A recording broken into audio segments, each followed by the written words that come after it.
The Lean Six Sigma framework for continuous improvement distinguishes its practitioners across several roles, each with their own tasks and responsibilities. A black belt is capable of executing high-complexity cross-departmental improvement projects and serves as one of the main drivers of continuous improvement within their organization. For this reason, the role of black belt is often occupied by those who also possess a great deal of project management skills and a keen insight into both their organization's operations and its production processes. As a black belt specializing in the manufacturing industry, you employ a vast suite of process improvement and data analysis methods and tools. This enables you to plot out and execute a clear path to improvement with a focus on minimizing defects and adjusting process variables in order to optimize quality.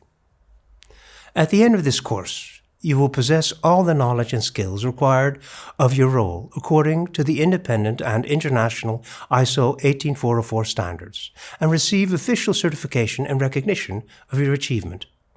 By completing your practical assignment, which is highly recommended, you will not only bring about quantifiable improvement to your organization, but also gain valuable practical experience that no theory-based course could hope to match. Moreover, as an alumnus of the Lean Six Sigma company, you will retain your access to all learning materials and become a member of our international community of continuous improvement professionals. To learn more about the training program and curriculum, please click the link below or request our prospectus for detailed description of all our courses. If you would prefer to learn more about Lean Six Sigma before deciding, feel free to enroll on our self-paced online white belt course free of charge and find out what Lean Six Sigma can do for you.